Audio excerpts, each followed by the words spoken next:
guests and callers who are responsible for their content and do not reflect the opinions of In-Touch Radio or its staff.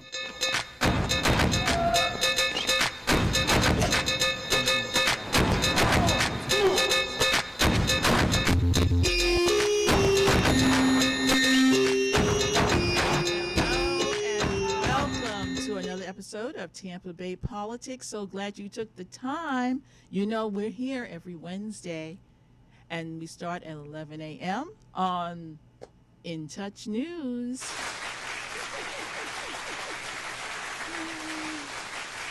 And today I am so happy that we have someone who is actually running for office as we speak, a candidate for St. Pete City Council, District 6. Her name is Marielle Summers. Hello. Thank you so much, Angela, for having me on the show this morning. All right. We want to give you some props because, you know, running for office is not easy. I've done it, and we need good people to do it. So we're so happy you stepped up. Yes. You know, it is not easy. It's definitely one of the hardest things that I probably ever had to kind of embark on, but it's been enjoyable this entire time. I've been both challenged and rewarded, having the time of my life, kind of pursuing what I feel like is, you know, my lane and my purpose. So I'm happy to do it. Wonderful. Well, you know what? We always start at the beginning when it comes to Tampa Bay politics. Now, where were you born? So technically, I was born in, I think, Sarasota County, Manatee. My dad was living in St. Pete when he met my mom, who was living in Bradenton. And he was a DJ probably up until I was like 10 or 11. And, you know, they kind of met at that night scene type thing and, you know, had a relationship, and that led to me. And ultimately, they decided that once I was born that they would settle here in St. Petersburg. So I was born at Blake Medical Center in Sarasota. But immediately upon being born, you know, my parents settled here in St. Pete. And they're still there? Yes. So I grew up here, well, not here in Tampa, but I grew up in Tampa Bay and St. Petersburg in District 6. My parents have owned a house down in Coconut Key since the early 1990s, and I moved away for a while. I'm sure we'll get to that. But when I moved back in 2016 to start pursuing my degree, I was fortunate enough to go on back to my roots, and that's where I currently reside. And yeah, and we're right there in District 6. All right, so you have any Summers siblings running around? I do. I have a big brother and a little brother. I'm 6 years right in the middle. Okay. So I got a big brother who's doing great things out in Denver, Colorado. Precipitate Bottled Waters, got his own bottled water company, and got my second niece on the way out there in Colorado. And my younger brother, 6 years younger, is coaching at IMG Academy down in Bradenton. He's a sports fanatic, so just happy to see him find a professional lane, and he's working on his master's in sports management. So just the two brothers. Well, that's and me. a state-of-the-art facility, so yeah. That's impressive. Yeah, very proud. And I think we kind of have this unspoken sibling competition, right? Okay. We got to keep up with Big Brother, who keeps setting the bar higher and higher. Because he's an entrepreneur. He's an entrepreneur, and he's successful at that. You know. Wow, I gotta find myself somewhat Parsippany. You said it's precipitate. Water. Precipitate bottled water, mainly found on Amazon. And his whole business model is designed to give free bottled water to local youth programs if you purchase a qualifying quantity. This is like his third venture as an entrepreneur. So it's just super proud to, you know, kind of come from this family of humble beginnings. I mean, my parents, I would consider are blue collar, you know, regular working class folks. They were never particularly politically involved or politically charged. Not entrepreneurs. My mom has worked for Walmart now for about 36 years. Wow. Yeah. And I mentioned my father was a DJ. He was a local DJ. WRXB back in the 90s was a big. Oh, he was on the radio. Yeah, he was on the radio. I see. He was on the radio. And then he would take up these night gigs, Touch a Class, and all of these little spots here and there. But he's worked for Ion Television for probably like the last 25 years, just trying to find some stability. I Two see. parents raising 3 kids, Right. and trying to give us the best. So they gave us everything we needed to be the best that we can be, and I think my brothers and I respect it, and don't want to kind of squander all of their sacrifices and all their hard work. We want to make sure that we're in a position to later on in life, reward them, but also continue with our family progression. Okay, so what schools did you attend in St. Pete? Because we might have Yes. some, people out there. Yes. Starting early, back before they did the close to home initiatives with the school board, where they started busing kids to the area schools. I went to Azalea Elementary, which is completely on the west side of St. Petersburg, real white community. I was probably like one of maybe 40 kids at the entire elementary school. But Bay Point Middle School, Lakewood High School, class of 2009. Okay. And, skipped the college sector right after high school, just looking at it from a monetary standpoint. Like, I can sell things, I don't need college, and went out into the workforce. And after a while, I guess if you're paying attention to the world, your heart is drawn to certain issues, whether it is inequity, homelessness, the youth, the elder. And for me, it was 2015 when the first wave of unarmed African Americans, highly publicized police shootings really occurred and grabbed my attention for the first Was that time. in South St. Pete? So no, I was living in Denver at the time. Oh, I see. And it was. Wait a minute, we skipped something then. You went to high school. Mm-hmm. You stopped. You didn't do college. No. So then, how did you end up in Denver? Oh, okay. Yeah, we did skip. So I sold practically everything in the sales industry. I sold shoes. I've sold cell phones. I worked at Walmart with my mom for a few years, 2010 we're talking about, so maybe 10, 11 years ago. But ultimately found a spot selling rent-to-own furniture with Aaron Sales and Lease. And the woman that I was with at the time, had gotten accepted to the University of Colorado in Boulder. And so here we are in our young 20s, the world's at our fingertips, and we're able to do this. And it was really like a, let's do it. Okay, so you have a partner. Yes. Okay, and she got accepted to college. Yes, different partner now, though. But your partner at the time. Yeah. Okay, and so you ended up following her to Boulder, Colorado. Yeah. Did you go to school too? No. So remember, I was on this, mindset that school wasn't for me because my skill set would lend me to be successful in America without that a college degree. That debt. That's how I looked at it. I didn't look see. at it for the educational benefits at that point. I looked at it as unnecessary I've debt. run into this with kids, and I try to tell parents and kids, education is good debt. Yes. If you borrow money for a business, it's good debt. Mm-hmm. Okay. Yeah. So because there's a you can use that to get ahead in life. Yes, but see, I think everyone's journey is designed, specific according to their purpose. Because for me, had I went to college right after high school, I might have just been trying to get the grades. I might not have applied myself like I did when I returned, and was like learning with a purpose. So, I'm a big proponent of just do something.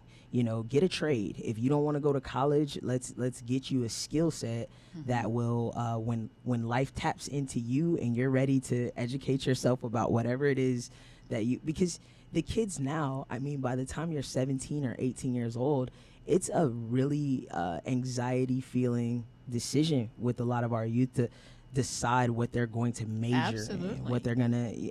It's a lot of pressure in a lot of cases. And so, so that's just. So when how did I you actually go to college, and where did you go? Yes. So, lived out in Denver for a while. Sold cars too. I want to put that at the end, at the tail end. And after this, Mike Brown, Freddie Gray, Sandra Bland. After that year, I'm arguing with people on Instagram and Facebook every day, and I'm like, I'm gonna go to college. And so, trail of incidents led me back home and kind of separated from that relationship that I was in at the time. And Okay, so you left the girlfriend in Boulder right. and homeward bound. But with a new purpose and a new focus. And so I enrolled in St. Petersburg College in 2016. Okay. And that's where my education journey began. And I ended up. Where did you go? I did my 2 years there, got my AA, and then. Oh, in St. Pete College. At Okay, St. Pete for College. 2 years. And while I was there, my first semester, I studied abroad in South Africa. Really? Oh yeah, I wasted no time being intentional about what it is I was wanting to learn, and that is the systems that govern us. Right? What an experience. Are the systems broken, or are we just not using them right? Okay. That was my premise, and so. South Africa, what system do they have right now? Well, they moved towards a democracy since '97, but prior to that, they had the apartheid system, which was really modeled after our Jim Crow era here in the South. I had come to learn, and the difference there is their population is the exact opposite, where you have a black majority and a white minority, yet whites there hold maybe 89% of the wealth. 89% of the economy is in white control. And the power. Right. And so just kind of making these comparisons and contrast from that to the American experience and what I had learned, it was really the catalyst in making, me take advantage of all of the local opportunities. So I started to get involved. I started to intern. I started to, meet people and stakeholders in our community. And from, there, things have just really unfolded like a pretty flower to kind of lead us here. So now you did your 2 years at St. Pete College. Yes. What was your major then? So it's just like a general studies thing. Okay. You kind of get your your baseline, and I used their university Fuse system, where you can just transfer to a university after you complete your AA to the University of South Florida. Yes, it's a great program to kind of streamline you into where I could major in political science. So I ultimately ended up majoring in political science and minoring in entrepreneurship at USF St. Pete. What? Oh, so you went through an entrepreneurship program. Oh, absolutely. Okay. Absolutely. My son actually took that business entrepreneurship major. Yes. He ended up at a bank, so he's not but he's still doing some entrepreneurship on the side. Yeah. That only thing with that major, they ended up getting rid of it at St. Leo because a lot of people don't want to hire entrepreneurs. They want to hire workers. Yes.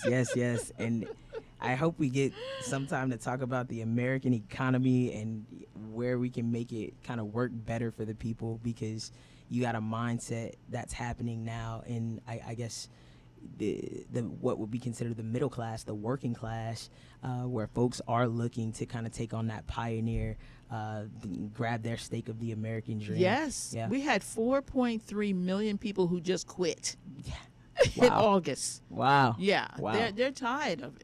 Yeah. I mean, you're just not going to get ahead working for somebody else, especially Yeah. if we're talking $15 an hour or less. Yeah, especially, in St. Pete, the rising cost of living is such a concern. We'll Oh talk my about that gosh. We with will talk about with that. our issues and such. But we got a good idea of where you came from. Yes. All right. So now when we go back to our next segment, we're going to talk about where you are right now. Okay. Running for office for Yes. St. Petersburg City Council. That's a big, big step in the right direction. Yes. Okay, so you're listening to Angela Birdsong on Tampa Bay Politics. We'll be back shortly. Awesome.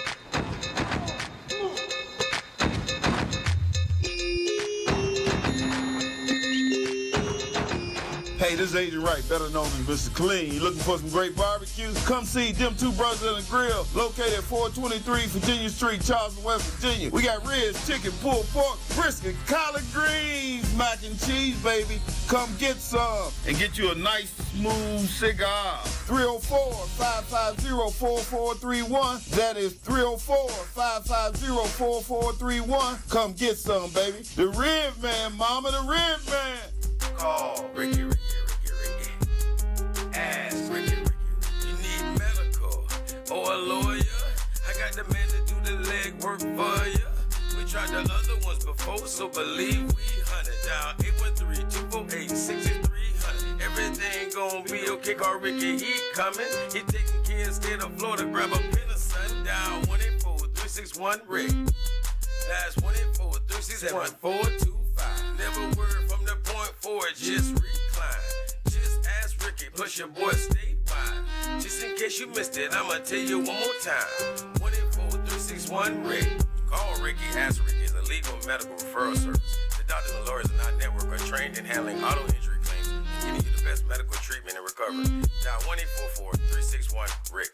That's 1-844-361-7425. Ricky. Ask Ricky.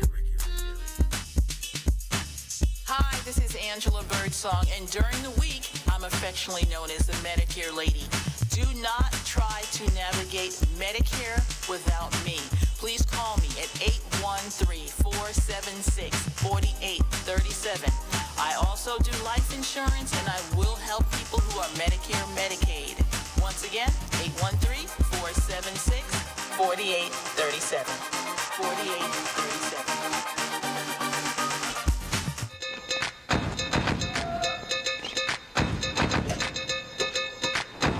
All right, we are back.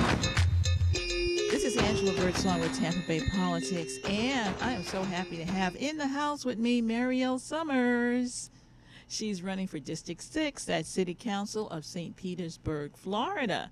So that we don't always get people who come across the Bay, but this is just a very transient area. Yes. Well, you yes, got it is. people living in St. Pete, working in Tampa. Exactly. I got some people in my office doing that.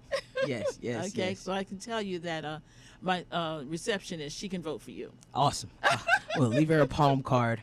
Okay. As a matter of fact, I'd love to take a second to let folks know how they can get in contact with the campaign. Okay, go ahead. Our website is Summers for St. Pete.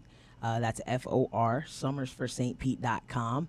And we're on Facebook, we're on Instagram, and, your social media platforms. But our website has, under the news tab, previous interviews, forums, media inquiries and stuff that have been written. And there's also a lovely donation button that you can hit today. Send the money. That you can hit today to help us spread the word. So summersforstpete.com.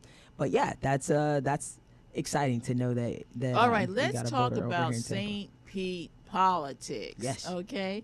Now, tell me, what is the makeup of the city council? Yes, so our city council is made up of 8 districts. So you have 8 council members. We do have a strong mayor format in St. Petersburg.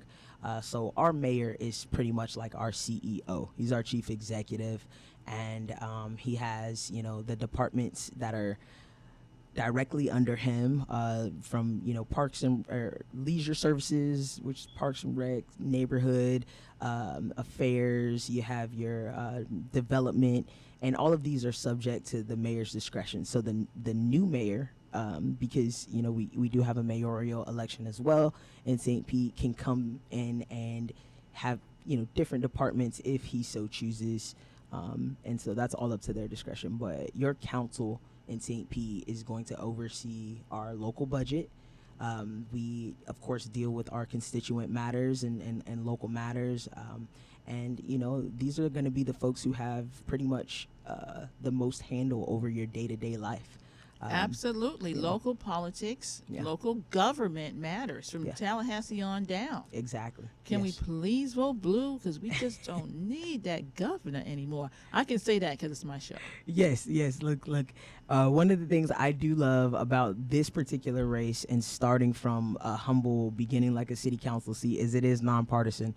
And so all of your seats are nonpartisan? They're all nonpartisan. Now, in my race in particular, both candidates are Democrats. Really? Yes. I'm a registered Democrat, and so is the incumbent. By the way, I'm challenging the incumbent. So I will appear no matter where you live in St. Pete. I will appear on every St. Pete voters ballot under District 6, challenging Gina Driscoll, who is our incumbent. She's our current city council member for District 6. This is her first term, and I got into the race because, the needs are still too great for far too many people in the district, and I couldn't just sit by and watch the neglect continue. Nobody else was getting in the race, and I was serving as Michelle Rayner, Representative Michelle Rayner, our Tallahassee State Representative. I was serving as her district secretary, and we were about maybe 2 weeks before qualifying, and I really started to have this heavy on my heart, and I kind of prayed about it, talked to my family members about it, and just felt like this was my, purpose. Like, this was my moment. This is your time. This is my time. And now let's talk a little bit about your relationship with Michelle Rayner. Now, how did you come to have that position? Well, God, when I got into school 2016, that was also the year that I kind of got reacclimated with my faith. I grew up Baptist. I grew up in the Baptist church kind of straight away in my early 20s, and really kind of found a church connection myself. So I joined Mount Zion Progressive over in St. Petersburg. Pastor Lewis Murphy's my pastor back in 2016. I have run into him. Yes. Wonderful church. Great yes. man, a Bible-based church, but a man with a heart for all of the people, and has room for everybody in his congregation. And it was that kind of relationship with spirituality that kind of led me to making a lot of these crazy choices, like applying for South Africa study abroad, and then interning at the Carter G. Woodson African American Museum under Terry Lipsey Scott's leadership for a few years. Okay. Led me to relationships with folks like Nikki Capehart, who runs our urban affairs department, Gypsy Gallardo, who runs One Community, Deborah Fix Sanders, who is now our council member, and just the list goes on for our St. Pete stakeholders. But it's really been this domino effect. Hey, have you run into the Democratic Black Caucus in Pinellas County? Yes. Okay. Yes. And we had their forum Monday night, and my opponent canceled on them last minute. Really? Yes. She did not show up. Yes, she RSVP'd early on, and about a few hours before we were due to be there, said that she had a conflicting thing. So lack of presence is something, as a constituent, I can say I've seen over these last 4 years. And, it's really given me a leg up in this race, because it's not just the black community that is supporting me. I have support all throughout St. Pete from different people who supported her, who expected more from her, who feel let down. Okay, so if I can get this straight, this is a city-wide Yes. seat? Yes. All right, so you have to reach out for the entirety The of entire St. city. Petersburg. Yes. Yes. All right, that is challenging. Yes. Yes, it is. Yes, it is. And the black vote, do you know what percentage they have in St. Pete? The black population in St. Pete is maybe about 32%. So you figure in the voting sect, you can't win a citywide election with only the black vote. It can be the difference maker. Right. It can definitely, and it will be the difference maker in this election. But excluding the rest of St. Pete was never an option. I had to make sure that my thoughts and ideas and how I presented them were palatable, were in touch, and resonated with people beyond just my community. Yeah, and we've done that. I saw a Republican ballot the other day that warmed my heart, because they voted for every Republican in the race. But when it came to my race, where there were two Democrats, they voted for me. So, in the primary? No, mail-out ballots have already dropped. Okay. So you have voters who are posting their ballots on social media all the time. I see. And, these are people who have already voted and are nice enough to tell you who they voted for. And they're trying to, kind of spread the message, I guess, to their circle, to make these suggestions. This is what a winning ballot looks like, and this is who I'm voting for. But it was encouraging for me to kind of see that we're so wide appealing that even folks who are not supporting all of the Democrats that I'm supporting still see me as the better candidate. All right, let's back up a little bit. There was a primary, and is that like a jungle primary where the best two win? Yes. So we're hoping to iron this out in St. Pete with the amendment that's going to be on the ballot. We could talk about that with the issues, but we have an amendment trying to sort this thing out. So right now, how it works is if there are more than two candidates in the race, then there is a primary. I see. If there are not, then both candidates move to the general election. And in my case, in District 6, I was the only challenger for this incumbent. So you virtually had no primary. We had no primary. I didn't appear on anybody's ballot in August. They actually stopped inviting us to like debates and forums at the end of July and such, Okay. because they're like, you're not going to be on the voters' ballot. We'll contact you in the general. So, you know, it works like that only if there are two parties in the race. If there are more, then there is a primary, and then the people with the top two highest votes, and even if one candidate gets 50% plus one.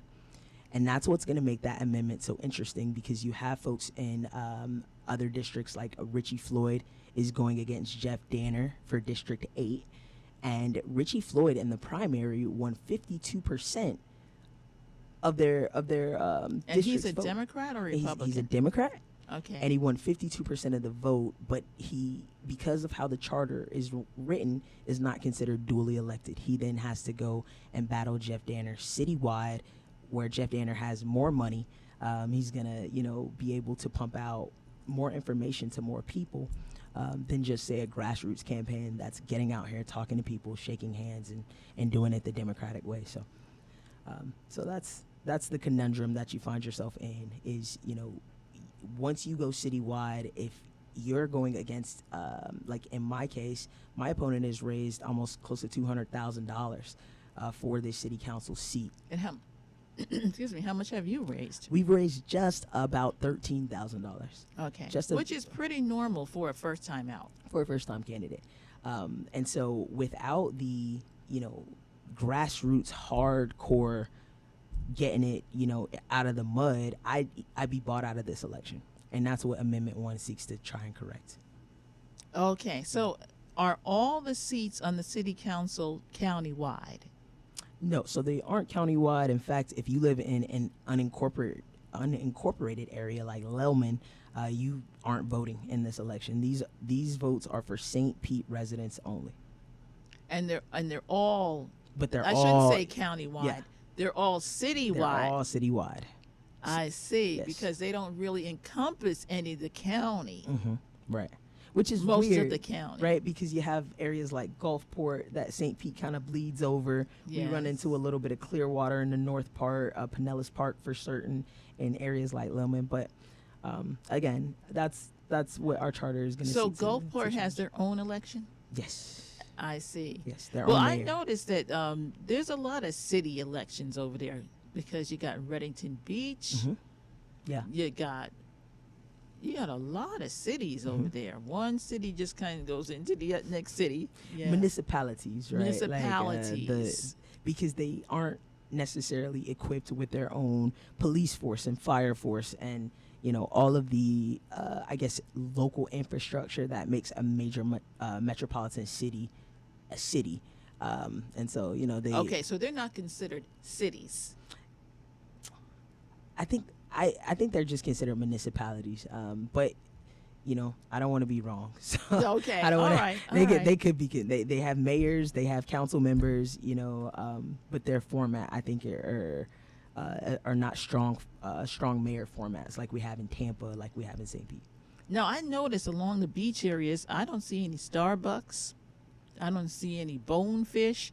So those municipalities are keeping those people out, I would imagine.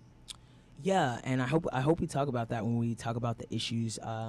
My palm card here that I've been passing out talks a lot about supporting policies to invest in locally owned businesses.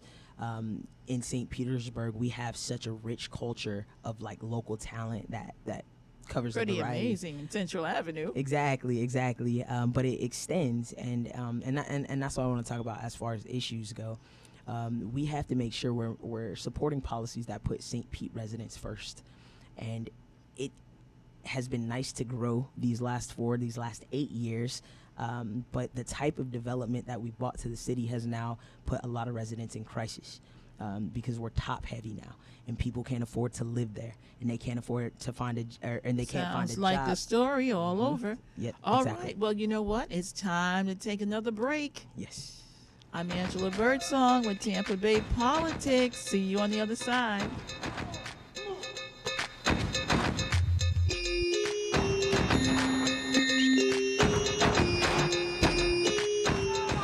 Cancer affects everyone, but minority populations are often hit hardest. Moffitt Cancer Center is working to address the barriers that keep some groups from getting the care they need. African Americans develop cancer at a younger age, have more aggressive cancers, and experience worse outcomes than the general population. While cancer treatment is evolving with precision medicine, who is being left behind? We know for many decades that some groups experience a greater burden of cancer than others. We can prevent it, we can detect it early. It's very beatable when we find it early. I have worked with cancer patients during their treatment. All cancer patients have courage. So my treatment was about 18 months. I had 3 cancers and 7 surgeries. But my son told me, like, Mom, you're the strongest person that I know. Moffitt saved my life. During COVID-19, Moffitt is a safe place for your cancer care. Call now to schedule an appointment. Hi, this is Angela Birdsong with Tampa Bay Politics. And not only can you catch us on InTouchNews.com every Wednesday at 11 a.m., we now have a website at TampaBayPoliticsPodcast.com. We are on Apple, Google, Spotify, and Stitcher, which you can log in at any time and listen to Tampa Bay Politics. Catch my show that will be all up in your business. Let's Talk Business with Cheryl J. Cuso. Every Wednesday at 12:31 p.m. My business experts provide insight for business entities and entrepreneurs. So join us every Wednesday from 12:31 p.m. to 1:31 p.m. at www.intouchnews.com. Catch my show.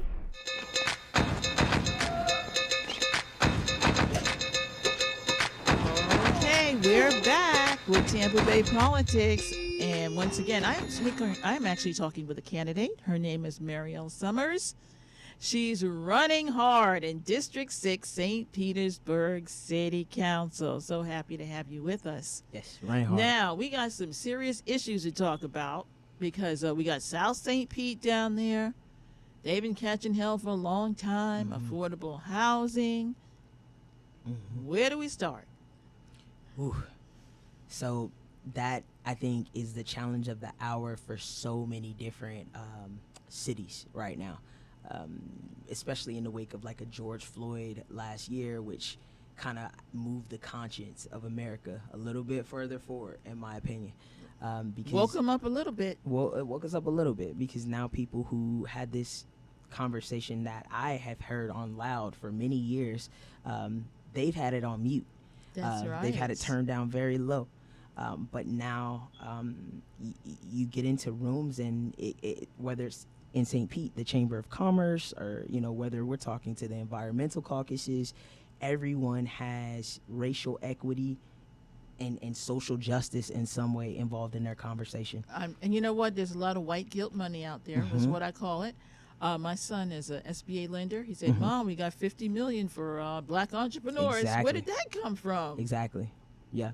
Well, I think it came from, just this understanding of how to give people a leg up. And so when you talk about the issues that have been beating down citizens in South St. Pete, and we're talking about affordable housing and jobs and crime and poverty, the economy is where we have to focus.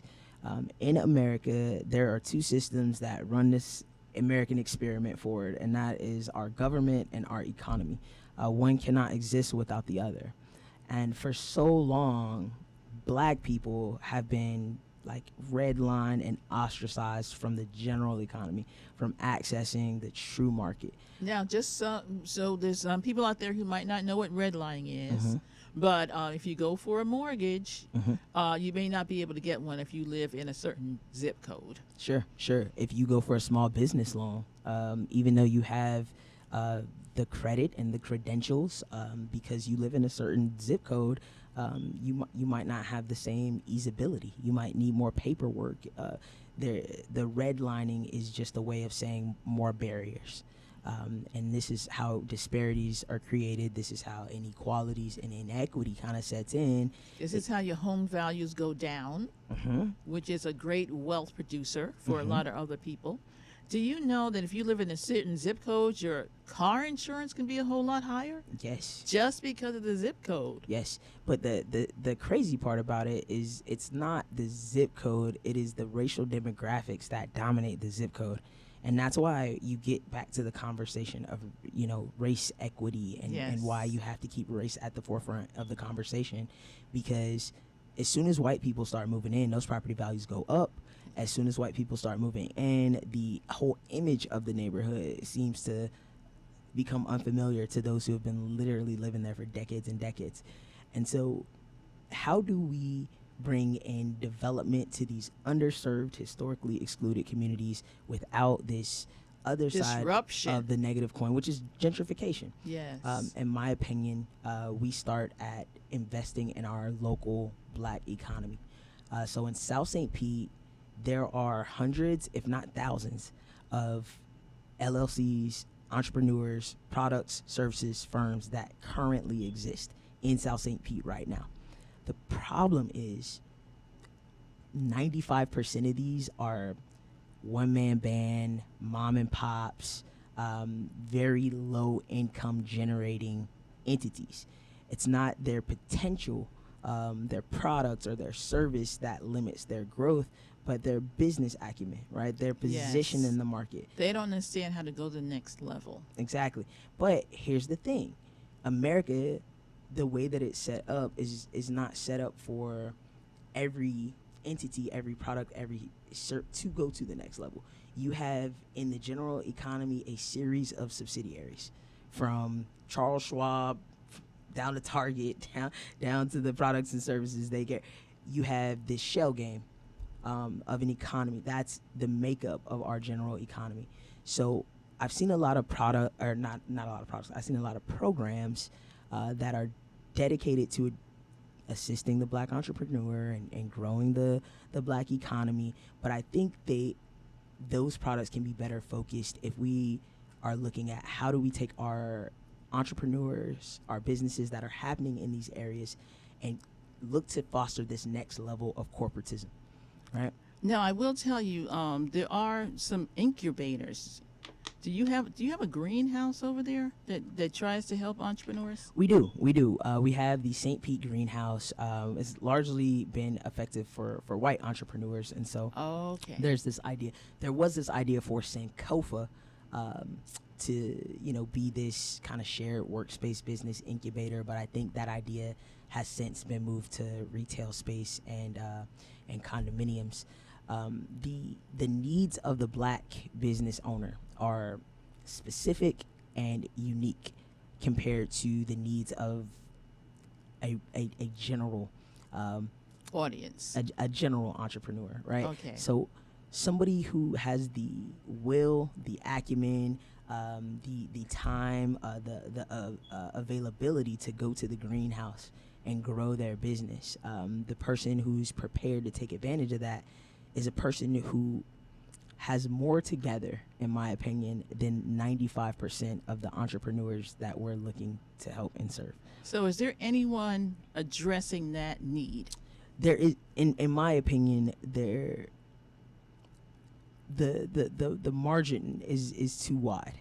We're not looking at it in this specified way that says, look, and this, I guess, is where I get out of my political bag into my private sector bag and where I'd like to... Well, as a politician, you could help entrepreneurs. We're hoping that if you get elected, that might be one of your platforms. It's my main goal. It's my main goal. But from a private sector standpoint, as you know, I'm minored in entrepreneurship. So as an entrepreneur myself, I'm looking at the market and understanding there's this wide open gap for Black-owned parent companies.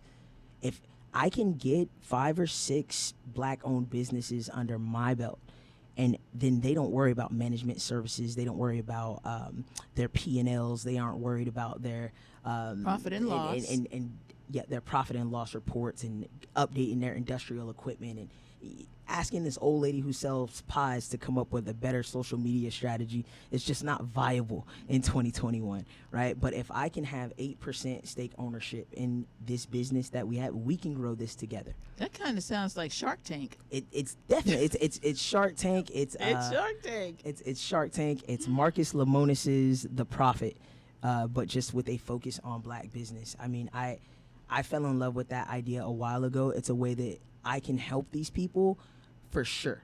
Because if I can make all these programs, but if they're 13-20% attended, I'm not helping. I'm creating programs that aren't reaching the people who need to be reached. So what's the surefire way that I can actually reach these people? I have to talk money. I have to get on the, I got to mix the politics, but get on the economic side of what we're doing here, be able to meet them in terms where I can take that load off of them. You know, I can take that stress. You focus on tinting windows. You know, you focus on cooking the crabs. You focus on braiding the hair. And I'm going to, you know, together under this umbrella, we'll grow your business to the next level. Now, the Tampa Bay Chamber does have some programs.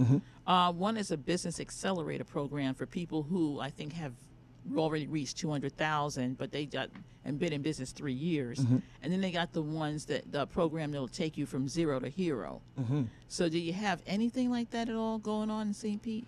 Yeah, so, you know, we have our small business enterprise at the county level, which seeks to kind of put small business owners in a position to get more contracts, public contracts. We have the Tampa Bay Black Business Association that has a location right on 22nd Street there. BBIC is active in our community. We have one community which kind of partners with the Urban League. And that would be the Black Business Investment Corporation. Black Business Sorry. Yes, I get carried away with these that's acronyms. Right. And they have a location here on Hillsborough Avenue in Tampa. Yes. And and they have an office, a satellite in St. Pete. It's actually in St. Pete. Yes. Okay. So we have the tools. We have an abundance of tools. We just passed the community benefits agreement, which it will allow for certain city contracts to have a required percentage of minority. We need minority vendors. Yes. Yes. And, you know, the more people we have that look like you, that get on boards and in decision-making positions, that's how you get more minority vendors. Yes, yes. And one of my favorite new initiatives that has started, well, it's not even it's a private thing, so new businesses, is the Saturday Morning Shop, ran by Renee Edwards in St. Petersburg. And if you know St. Petersburg, every Saturday morning we have a Saturday morning market, which is filled with white vendors, and it generates a lot of business for them, a lot of traffic downtown.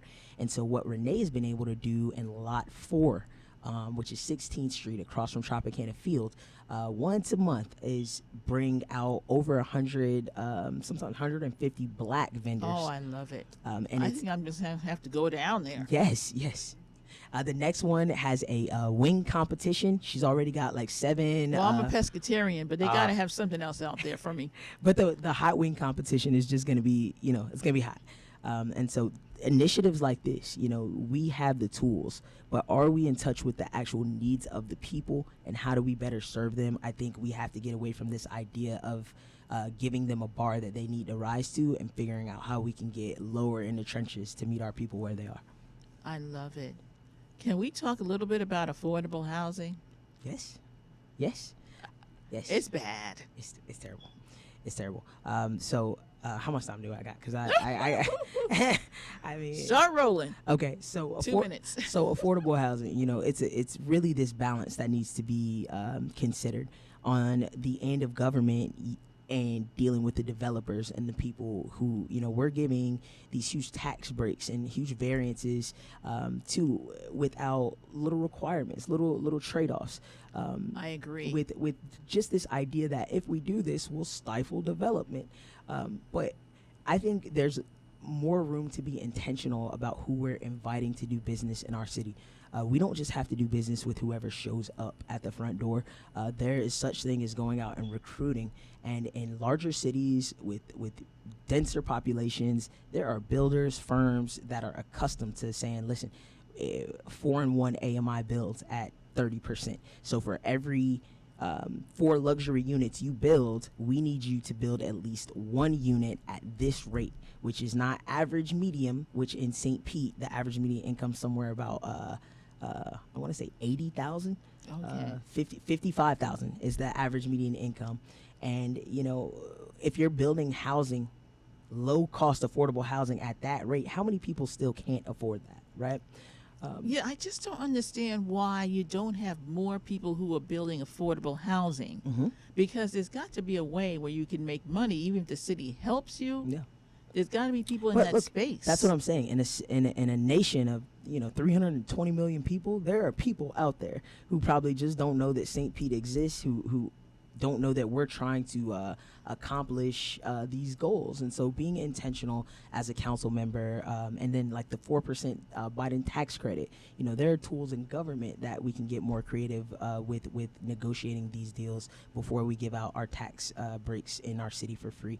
The other side of that is the residents. The government side, zoning as well. We've inherited some Jim Crow zoning in South St. Pete. And so I can believe that. While in North St. Pete and West St. Pete, you have properties with space that have allowed for multifamily builds. You got a lot of mother-in-law suites that are now being rented out as income property. You have areas in South St. Pete where it's not zoned for that. This isn't zoned for that. This isn't zoned for you to sell, for you to have a business here. It isn't zoned for that. You can't. There are a lot of zoning laws we can take a look at. Well, when we come back, we still have some more issues to go over. Yeah. I mean, we're only touching the surface. Yes. I'm looking forward to it. We'll be back.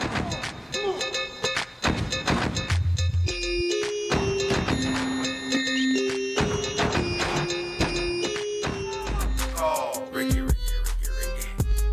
Ask Ricky. You need medical or a lawyer? I got the man to do the legwork for ya. We tried the other ones before, so believe we hunted down 813-248-6300. Everything gon' be okay, call Ricky, he coming. He taking care of state of Florida, grab a pen or sun down 184-361-RICK. That's 184-361-425. Never word from the point forward, just recline. Just ask Ricky, plus your boy statewide. Just in case you missed it, I'ma tell you one more time. 184-361-RICK. Call Ricky, ask Ricky, is a legal medical referral service. The doctors and lawyers in our network are trained in handling auto injury claims and getting you the best medical treatment and recovery. Dial 1-844-361-RICK. That's 1-844-361-7425. Ricky. Ask Ricky. Catch my show that will be all up in your business. Let's Talk Business with Cheryl J. Couso. Every Wednesday at 12:31 p.m. My business experts provide insight for business entities and entrepreneurs. So join us every Wednesday from 12:31 p.m. to 1:31 p.m. at www.intouchnews.com. Catch my show. Call in and tell a friend to listen in. Listen up. It's In Touch Radio, reality radio.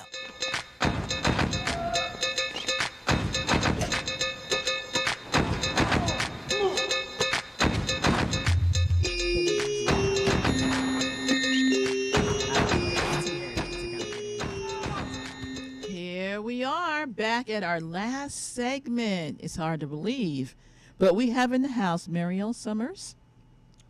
Once again, she is running for St. Petersburg City Council, District 6. Yes. If you happen to know someone who lives in that area, that's the whole city of St. Pete, right? Yes. The whole thing. So if you know any St. Petersburg resident, or you happen to be one and you're listening, consider voting for Marielle. Yes. Please. She is she's running hard against an incumbent, and she's got good things she wants to do for the people. Yes. Thank you. Let's talk about crime. Okay. Very important topic. The murder rate in St. Pete has doubled from last year. I'm sorry to hear that. We are just around 30 murders, and so many of them have happened in District 6. So many of them have been black shooter, black victim. And it is a part of the social fabric that we need a better leader. You know, we need somebody who has a pulse on and an empathetic outlook on solutions. You know, we don't need someone who is going to just say, well, I'm going to listen, And pray for you. and pray for you, but then lobby for stronger, more stringent laws and locking up more of our youth and these policies that aren't rehabilitative to the actual community. So I'm very thankful that we have the type of police atmosphere that we have in St. Pete right now. Chief Holloway has been a good chief in trying to reestablish community policing. Okay. We see him on the news quite a bit. He's in the community all the time. Right. Now, granted, he's not from St. Pete, and a great deal of our police force, they don't live in St. Pete. And so a lot of people have said, we need local officers policing our streets. And, I think there's some truth to that, but I think it also points to our affordable housing crisis we were just talking about. And COVID. But, if our officers can't even afford to live in the city, That's right. It's I a mean, problem. you don't have workforce housing. We don't. So that's an issue in itself. But our body cameras right now, the body cameras, they're contingent on their activation. They aren't just kind of recording all the time. And so, what does contingent mean? Like the gun has to be removed from the holster for the camera to activate. Oh, or really? the officer has to be in a certain position for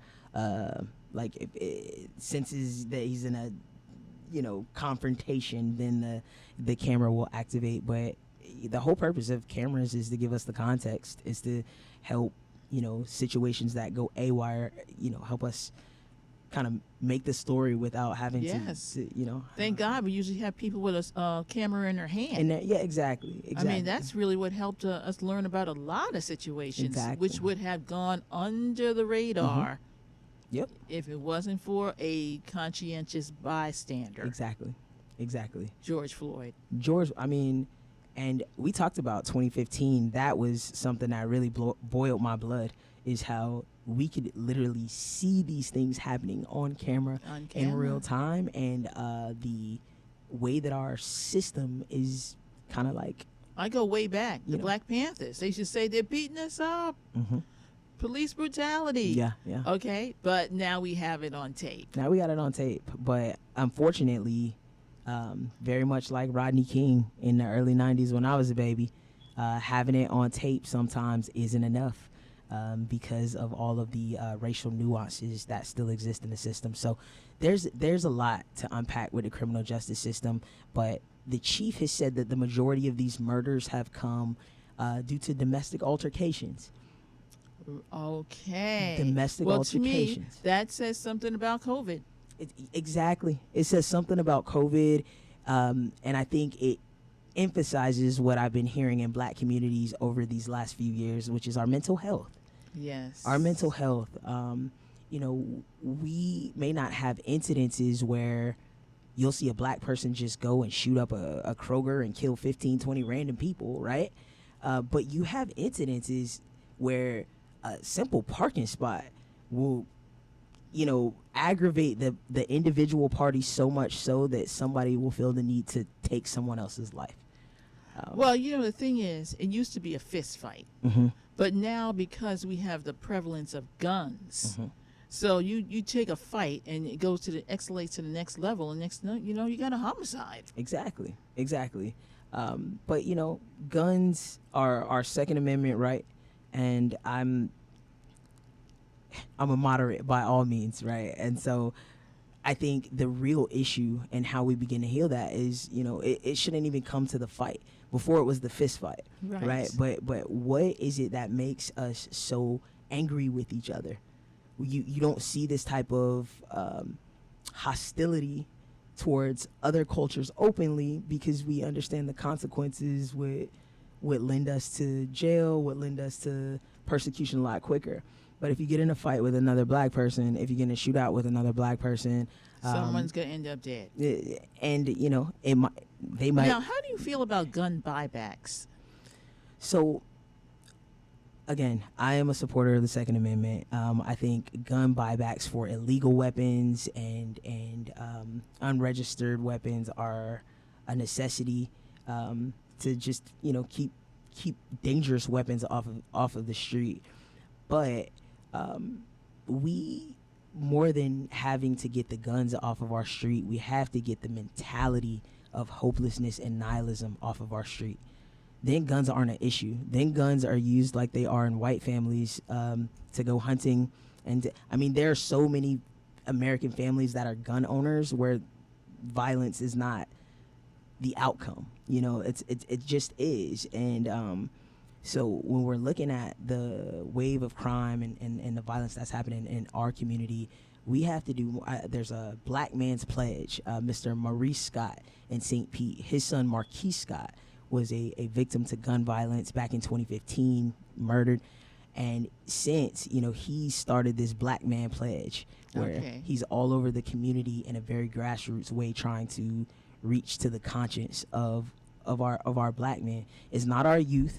There's too much money exclusively being spent on the youth, on early childhood education and all of these diversion programs, and not enough being spent on our young adults.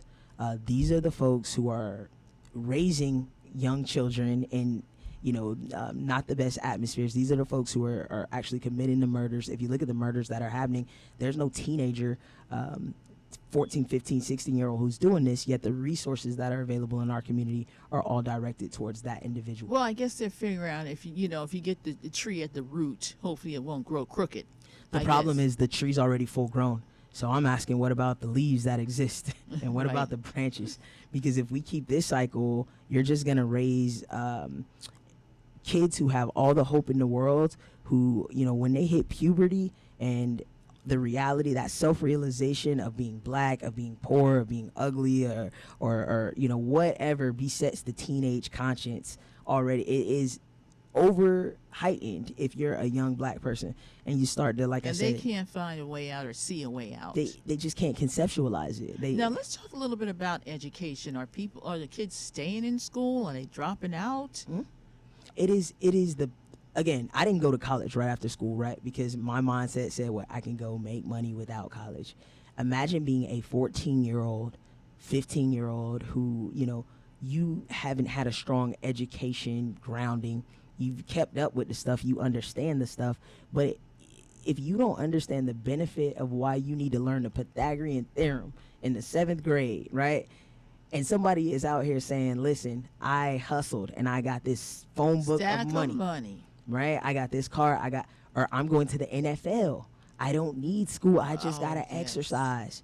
I'm going to be a musician. I just have to focus on my music. I don't need to learn this world history. It's the conceptualization of the work that they're doing. It's not education. I went to an all-Black pre-K, Happy Workers, right there on 9th Street in St. Petersburg. And I went to the white elementary school reading above grade level, ahead of those kids. And all of my pre-K teachers were Black. All of my classmates were Black. So there's nothing inherently wrong with our children. And I want to get that idea out of the money side of the picture. There's something, there's a breakdown in our emotional adaptation to the world that we're experiencing. All right, you got 1 minute to say why they should vote for Marielle Summers. Angela, thank you again. I try and fit so much in so little time. But folks, I'm Marielle. I am running for District 6 on the St. Pete City Council. I've talked about presence. I've talked about being present. I've talked about putting St. Pete residents first. I've talked about being honest about the economic intentionality of moving the disparity needle forward. Those are my platforms. I'm not new to this. I'm true to this. I have a degree in this. I have experience with electeds and good relationships. So we can get more done faster. Visit summersforstpete.com. Spread the word, share the message, send in $5, send in $100 if you got it. Send in $1,000. Send in $1,000 if you got it. But November 2nd. Because they got it in St. Pete. They do. November 2nd, that's the date. So please, Summers for St. Pete. All right. Wow, this has been a pleasure because, you know, we need good people and we need young people. Thank you. Yes. Yes. I'm 30 years old, by the way. So, yeah, young, but just young enough, you know. Just old enough. Just old enough. Just That's old enough. right. Yes. To make a change, to make a difference. Thank you so much for coming by. Anytime. Thank you for having me. Hey, send that girl Michelle to come on next time. We'll send her on by. Send her on by. Bye. Bye.